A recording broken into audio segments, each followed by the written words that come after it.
Friends welcome back. आज हम unit 3 start करेंगे जेआईबी के सेकंड पेपर की कैपिटल बजटिंग। ठीक है, इसमें जो है ना हम ये देखेंगे कि जैसे कौन कौन से मेथड्स हम यूज़ कर सकते हैं जिससे कि हम जो भी प्रोजेक्ट्स चूज़ करते हैं जैसे कि जिससे हमें प्रॉफिट हो। ठीक है, हम मार्केट में हमारे पास कैपिटल लिमिटेड होती है, मार्केट में बहुत सारे प्रोजेक्ट्स होते हैं और हम ये चाहते हैं, पहले तो ये होता है कि हमें नुकसान ना हो। ठीक है, मतलब हम जो प्रोजेक्ट चूज़ करें उसमें हमें आगे चल के कोई ना कोई अच्छी रेट ऑफ रिटर्न मिले या अच्छा प्रॉफिट मिले, सरप्लसेस हो। ठीक है, और कुछ ऐसे प्रोजेक्ट्स होते हैं जिनमें सरप्लसेस सब में हो रहा होता है बट किसमें मैक्सिमम मिलेगा हमें, या आपको ये रहता है कि हाँ मे बी ये रिस्क फ्री है या इसमें ज़्यादा सरप्लसेस मिलेंगे, तो हम ऐसा प्रोजेक्ट चूज़ करना चाहेंगे। मतलब हम अपनी लिमिटेड कैपिटल को ऐसे यूज़ करना चाहेंगे जिससे हमें केवल प्रॉफिट हो। ठीक है, तो ये जो हम यूनिट करेंगे ना, इसमें हम इसी मैथड्स के बारे में पढ़ेंगे कि इस मैथड्स में ऐसा क्या क्या दे रखा है, कौन कौन से मैथड्स होते हैं। ठीक है, इंपॉर्टेंट है, पेपर में आता है, IRR से क्वेश्चन आ जाता है, पेबैक मैथड से आ जाता है।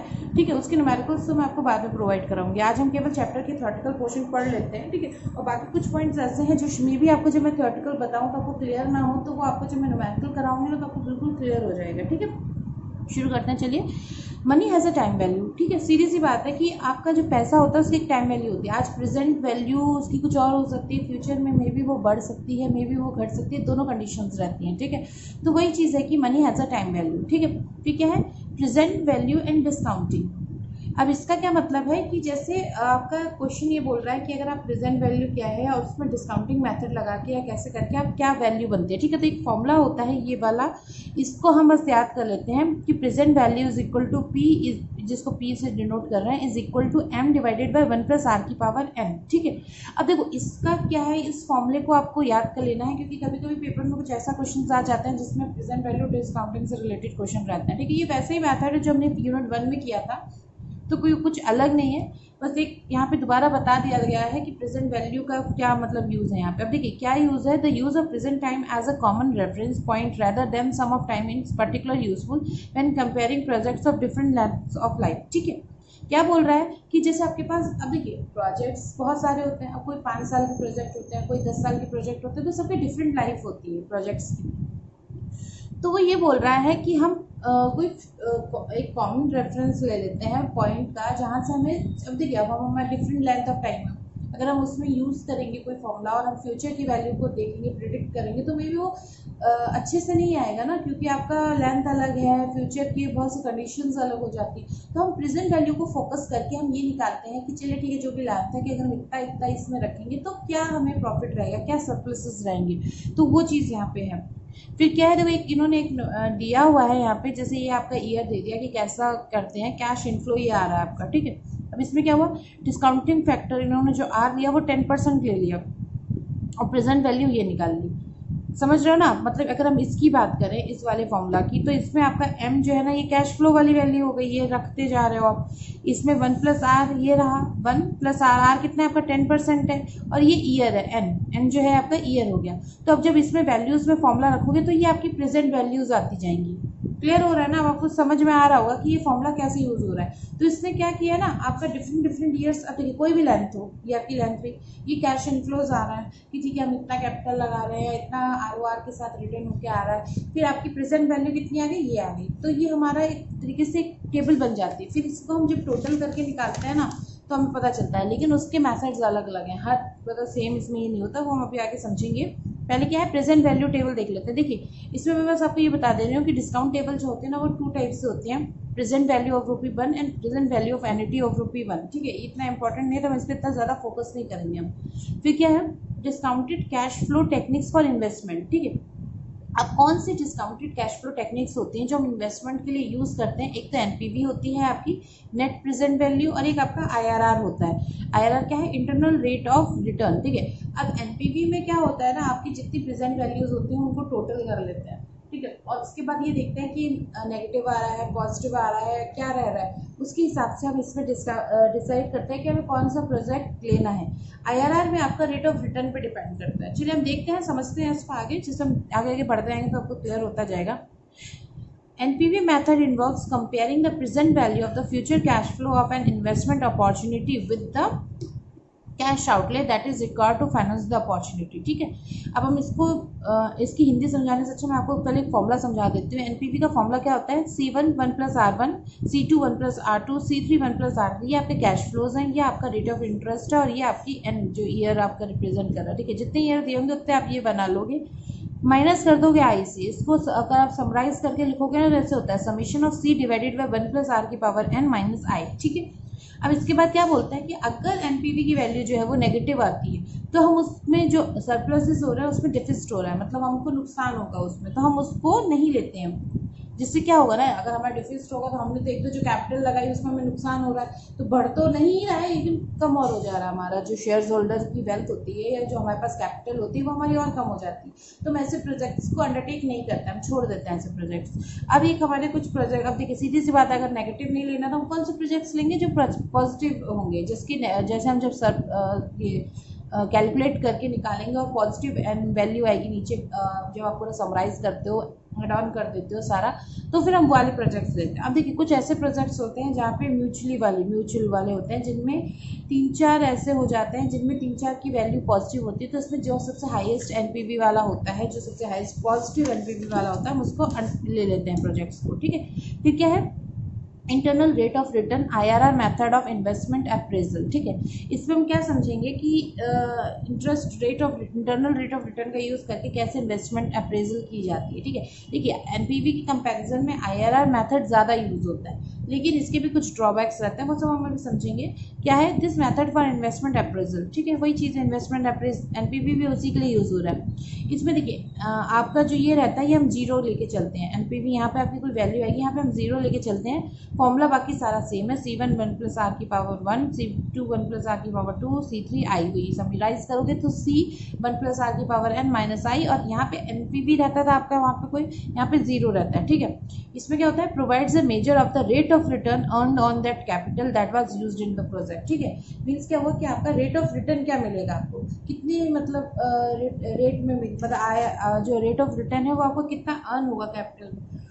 और जो आजकल लोग हैं ना, जो बिजनेसमैन है, शेयर होल्डर्स हैं, वो सरप्लसेस से ज़्यादा रेट ऑफ रिटर्न को वैल्यू करते हैं कि रेट ऑफ रिटर्न हमें इसमें कितना मिलेगा, कि अगर हमने इस पर इतना पैसा लगाया तो हमें कितना रेट ऑफ रिटर्न के साथ हमें ये पैसा वापस मिलेगा। ठीक है, तो देखिए for independent project investment opportunity if the IRR is greater than cost of capital. ठीक है, मीन्स अगर आपकी IRR की जो वैल्यू है, रेट ऑफ रिटर्न की वैल्यू है, वो ग्रेटर है कॉस्ट ऑफ कैपिटल से, then the project should be undertaken. तो आप प्रोजेक्ट को ले सकते हो, since the rate of return of being earn by the project that is greater than the amount that has to be paid out to be the providers of capital. ठीक है ना, means क्या बोल रहा है, ये बोल रहा है कि अगर आपका जो ROR है वो ग्रेटर देन है जो आपने पैसा लगाया है, तो इसका मतलब ये है कि आपने जो पैसा लगाया उससे ज़्यादा आपको मिल रहा है, तो फिर वो आपके लिए प्रॉफिटेबल है, तो आप उसमें लगाओगे पैसा। ठीक है ना, तो ऐसे प्रोजेक्ट्स आप अंडरटेक कर लेते हो। पीपल यूज्ड IRR, देखो ये मैंने आपको लाइन पहले बता दी थी कि रेट ऑफ रिटर्न का यूज़ करते हैं, इसलिए IRR को ज़्यादा प्रेफर करते हैं कंपेयर टू एनपीवी, क्योंकि उसमें सरप्लसेस होता है, लोग रेट ऑफ रिटर्न पे वैल्यू ज़्यादा करते हैं। ठीक है, फिर क्या है, प्रॉब्लम विद IRR मेथड। अब मैंने बोला था ना कुछ प्रॉब्लम्स भी हैं, ऐसा नहीं है कि बिल्कुल परफेक्ट है IRR मेथड। तो क्या क्या प्रॉब्लम्स हैं, टाइम कंज्यूमिंग होता है due to trial and error method. ठीक है, इसमें हम ट्रायल और एरर मेथड चलाते हैं ना कि हमारा जीरो आ जाए, ऐसे तो देखते हैं ना। तो आपका जो ट्रायल और एरर मेथड की वजह से थोड़ा टाइम कंज्यूमिंग हो जाता है, इसके लिए हम इंटरपोलेशन का यूज़ करते हैं। ठीक है ना, तो इंटरपोलेशन मेथड क्या होता है, इसके थ्रू आप ये डिसाइड कर सकते हैं कि कैसे मतलब डिस्काउंटिंग जो रेट है वो यील्ड करे जीरो को। देखो, can then be used to determine the discount rate that yields a zero. NPV figure क्या करता है, by assuming that the relationship between the NPV and discount rate is linear. ठीक है, मतलब इसमें हम क्या करते हैं, इंटरपोलेशन में हम जो है ना वो हम ऐसा डिस्काउंट रेट यूज़ करते हैं कि जो हमें जीरो कर दे, जिसमें हम एनपीवी को ये मान के चलते हैं कि एनपीवी और डिस्काउंट रेट जो है वो हमारा लीनियर वे में है। ठीक है, अब हमारा क्या है, एनपीवी एंड IRR को हम कंपेयर करते हैं। ठीक है, एनपीवी और IRR को कंपेयर कर रहे हैं कैसे, देखो नॉन डिस्काउंटिंग टेक्निक्स होती हैं तो हमें पता ही है, एनपीवी भी होती है IRR भी होती है। इन दो टेक्निक्स के जो एडवांटेजेस हैं वो ये है कि कैश फ्लो को करता है focus rather than the account profits. ठीक है, हम कैश फ्लो जो आ रहा है उसके अकॉर्डिंगली आपका सरप्लसेस निकाल रहे हैं या फिर आपका रेट ऑफ रिटर्न निकाल रहे हैं, हम प्रॉफिट का यूज़ नहीं कर रहे हैं। इसके बाद क्या है आपका, in both IRR method will be sometimes not gate true result. ठीक है, मतलब अगर हम दोनों एनपीवी और आईआरआर दोनों की बात कर रहे हैं तो कभी कभी आईआरआर में जो है हमें थोड़ा सा रिजल्ट हमारा अप डाउन हो जाता है, मे बी हमें सही रिजल्ट एकदम प्रॉपरली अप्रोप्रिएट रिजल्ट नहीं मिल पाता है, ठीक है। तो वो चीज़ ये किस में होता है, आईआरआर में होता है। फिर क्या है, another is IRR require initial investment and generate cash flow in subsequent period, ठीक है। आईआरआर में क्या होता है, आपको इनिशियल इन्वेस्टमेंट करनी पड़ती है और कैश फ्लोज जो होते हैं उसके सब्सिक्वेंट पीरियड्स में जनरेट होना शुरू होते हैं बाद में। पहले आपको एक इनिशियल इन्वेस्टमेंट करनी पड़ती है, ठीक है। ये आपका हो गया। अब क्या है, investment opportunity with capital rationing, ठीक है। इसमें क्या होता है कि कैसे, मतलब इसमें क्या होता है कि अगर आपके पास जो कैपिटल है उसके थ्रू आप इन्वेस्टमेंट कैसे कर रहे हैं। अब देखिए ये तो सीधी सी बात है ना, वही वाला वही चीज़ आपको जो मैं स्टार्टिंग से बोल रही हूँ कि आपका बजट बहुत लिमिटेड होता है कैपिटल का, तो आप सारे प्रोजेक्ट अंडरटेक नहीं कर सकते। तो हम इसमें क्या करते हैं, हम इसमें ये देखते हैं कि आपके पास कितना कैपिटल है, हम उसकी किन किन इन्वेस्टमेंट्स में हम कर सकते हैं अप्लाई। तो हम इन्वेस्टमेंट अपॉर्चुनिटीज़ देखते हैं जिसमें हमारा जो लिमिटेड कैपिटल रिसोर्सेज होते हैं उसको यूटिलाइज कर सके। फिर आपका क्या है, investment decision making under condition of uncertainty, ठीक है। अभी तक हम ये था कि हमारे पास सर्टन है कि इतना कैश फ्लोज है, इतना ये है। कभी कभी होता है कि कुछ चीज़ें अनसर्टन होती हैं, तब उस टाइम पे आप कैसे इन्वेस्टमेंट डिसीजंस लोगे। हर टाइम आपके पास सारे डेटा नहीं होता है, सारे पॉइंट्स नहीं होते हैं। तो क्या होता है कि for independent projects investors should undertake all investment that offer a positive net present value, ठीक है। ये तो उसने क्लियर कर दिया कि इंडिपेंडेंट प्रोजेक्ट्स हैं तो इन्वेस्टर्स को क्या करना है कि जितने भी पॉजिटिव नेट प्रेजेंट वैल्यूज हैं वो सारे उनको अंडरटेक करना है। while the mutually exclusive project that those that have the highest NPV should be the undertake if NPV is positive, ठीक। ये मैंने आपको लाइन पहले भी बताई है कि एनपीवी में आपको पॉजिटिव वाला लेना है और अगर बहुत सारे पॉजिटिव्स हैं तो आपको हायर पॉजिटिव एनपीवी लेना है, ठीक है। ये एक आपका हो गया। अब क्या है, any particular course of action a range of possible outcomes में अकर, ऑब्वियसली चीज़ है कि अगर आपका कोई आप करते हो क्वेश्चन कैश फ्लो शेप्स होते हैं तो एक ही उस पर बहुत सारे आउटकम्स आ सकते हैं। तो कौन कौन से मेथड्स होते हैं अनसर्टेनिटी वाले इन्वेस्टमेंट अपॉर्चुनिटीज चेक करने के लिए, expected NPV rule, risk adjusted discount rate approach, sensitivity analysis, ठीक है। फिर हम इसको एक एक करके समझते हैं क्या क्या क्या है। एक्सपेक्टेड एनपीवी रूल्स में क्या होता है, अनसर्टेन कैश फ्लो होता है, हमें नहीं पता कैश फ्लो क्या आ रहा है, कभी कुछ आ रहा है कभी कुछ आ रहा है, अनसर्टेन कैश फ्लो है। Unwise to base an investment appraisal decision on a single set of cash flow estimates, ठीक है। ये क्या कह रहा है कि अगर आपके पास अनसर्टेन है और आप एक बस कैश फ्लो का बना के उसके बेसिस पे अगर आप अपना इन्वेस्टमेंट कर देते हो तो मे भी आपको आगे चल के लॉस हो सकता है, क्योंकि हो सकता है कि डिफरेंट कैश फ्लोज पे वो नेगेटिव वैल्यू भी अप्रोच कर दे। तो हमें क्या होता है, एक सिंगल सेट पे हम अपने कैश फ्लो के एस्टिमेट्स पे अपना इन्वेस्टमेंट नहीं कर सकते हैं, ये अनवाइज होता है। मतलब आप कर दो तो ठीक है, आपको प्रॉफिट भी हो सकता है, मे भी लॉस भी हो जाए, तो दोनों कंडीशंस रहती हैं। In it we are make number of cash flow sets, ठीक है। तो हम इसमें एक्सपेक्टेड एनपीवी रूल्स में क्या करते हैं, जैसे एनपीवी रूल में हम केवल एक कैश फ्लो सेट बनाते थे, एक्सपेक्टेड एनपीवी रूल्स में हम बहुत सारे कैश फ्लो सेट बनाते हैं और हम ये देखते हैं कि सबकी वैल्यूज पॉजिटिव आ रही हैं। अगर ऐसा है तो हमारे लिए प्रोजेक्ट अच्छा है, अदरवाइज हमारे लिए प्रोजेक्ट में भी सही नहीं है, ठीक है। अब क्या है, for independent investment undertake those investment for which the ENPV is positive and reject those investment that offers a negative ENPV। Same conditions कि पॉजिटिव होगा अगर सारे तो हम ENPV ले लेंगे, नहीं तो हम छोड़ देंगे उस प्रोजेक्ट को। फॉर म्यूचुअली एक्सक्लूसिव हम सबसे हाईएस्ट वाला ENPV लेते हैं, एक्सपेक्टेड एनपीवी वाला सबसे हाईएस्ट वाला वो ही लेते हैं, ठीक है। फिर क्या है, risk adjusted discount rate approach for NPV determination.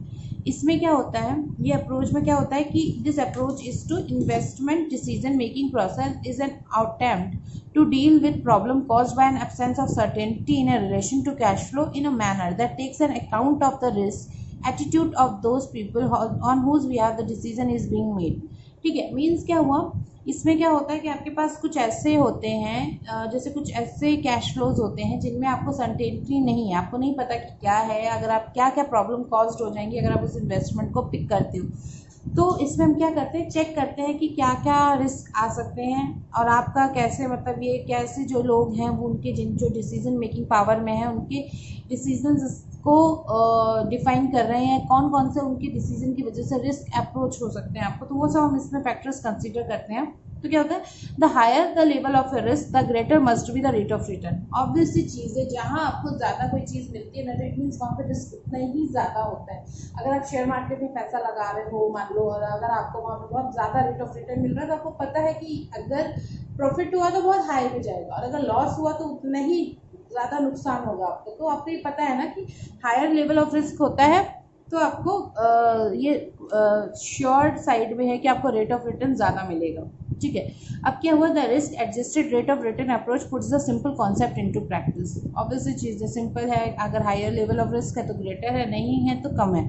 The problem is determination of the discount rate is left to the subjective views. सीधी सी बात, ऑब्जेक्टिव नहीं होता ना, हमने देखा कि ठीक है ये ऐसे है, सब्जेक्टिव व्यूज पे चला गया ना आपका। जैसे अगर आप कर रहे हो कोई चीज़, जैसे डिसीजन मेकिंग जो हो रही है, तो एक तरीके से ये हो गया ना कि क्या वो डिसीजन लेते हैं, क्या किन किन फैक्टर्स को कंसीडर करते हैं, ये मैं नहीं पता। तो रिस्क फैक्टर्स बहुत ज़्यादा मतलब अनसर्टेन हो जाते हैं इसमें। Sensitivity analysis for NPV determination, इसमें क्या होता है, इसमें हम बहुत डीपली जाके एक तरीके से अपॉर्चुनिटी, जैसे मान लीजिए आपका कोई प्रोजेक्ट है, हम उसको बिल्कुल डिटेल्ड या बहुत सेंसिटिव क्या हो गया कि मतलब हमारे लिए बहुत इंपॉर्टेंट है, बहुत सेंसिटिव डेटा है जो हमें नहीं पता कि क्या इंपॉर्टेंस रखता है, लेकिन हमें लग रहा है कि हमें भी वो नेचर ऑफ इन्वेस्टमेंट है, आइडेंटिफाई करते हैं डिफरेंट एरियाज ऑफ अपॉर्चुनिटीज़। ठीक है, इंसाइट्स लेते हैं, उस प्रोजेक्ट की इंसाइट्स लेते हैं और बहुत बेसिक में जाके उसको करते हैं। तो ये क्या होता है हमारा sensitivity analysis for NPV determination. अब हमारा क्या है, decision the analysis for NPV estimation. Decision tree, हमारा डिसीजन ट्री एक होता है जो एनालिसिस हम करते हैं फॉर एनपीवी करते हैं। इसमें क्या होता है, the environment in which the firm operates, इसमें हम उसको यूज़ करके एक ट्री टाइप से, डिसीजन ट्री टाइप से बना लेते हैं कि एनपीवी एस्टिमेट से ऐसे डिसीजन ट्री बनेगा। ट्री बने या नहीं बनाया, लेकिन वैसे बना, ऐसे ऐसे करके पूरा एक बन जाता है कि हाँ यहाँ पे ये है, यहाँ पे ये है, ऐसे करके मतलब एक ट्री की जैसे फ्लो चार्ट्स होते हैं ना, वैसे हम एक ट्री की डिज़ाइन में बना लेते हैं पूरे जितने भी हमारे एस्टिमेट्स आते हैं। फिर हम उनमें से देखते हैं कि किसमें क्या रिस्क है, क्या है, और उसके हिसाब से अपना चूज़ करते हैं इन्वेस्टमेंट अपॉर्चुनिटी, किसमें हमें इन्वेस्टमेंट करेंगे। क्या है फिर, non discounted cash flow techniques. अब आपके non discounted cash flow techniques कौन कौन सी होती हैं, पेबैक मेथड होती हैं। अभी तक हमने डिस्काउंटेड कैश फ्लो टेक्निक्स पढ़ी थी, ठीक है, अब हम non discounted cash flow techniques पढ़ेंगे।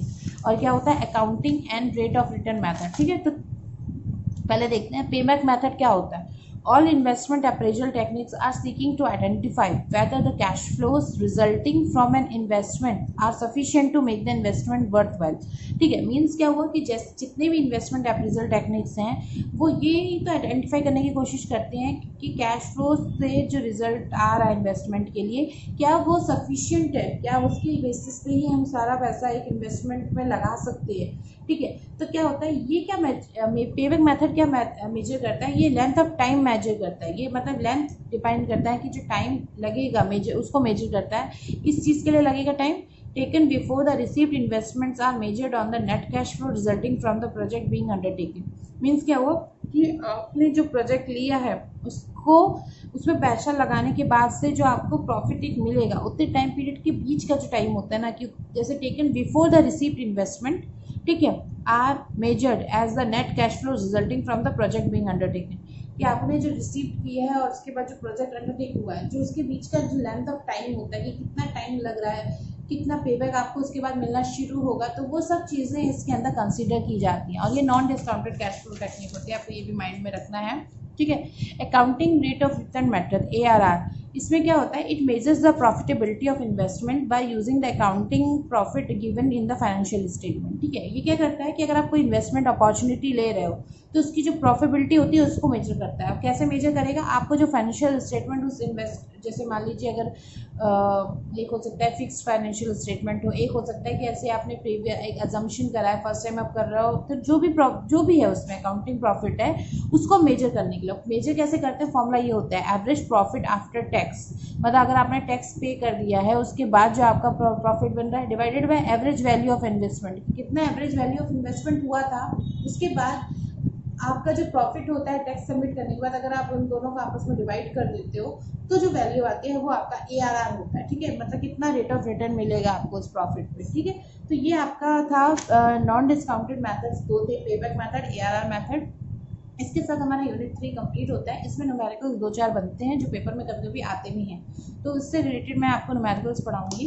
ठीक है, मेरा कोई सीक्वेंस नहीं है कि मैं आपको पहले न्यूमेरिकल्स प्रोवाइड करा दूँ या वो करा दूँ, जैसे भी होगा मैं लेकिन आपको सारा कोर्स प्रोवाइड कराऊंगी। ठीक है, thank you so much for watching. कोई इश्यू तो आप मेरे को कमेंट सेक्शन में पूछ सकते हो या मेरे टेलीग्राम ग्रुप में भी जाके पूछ सकते हो। Thank you.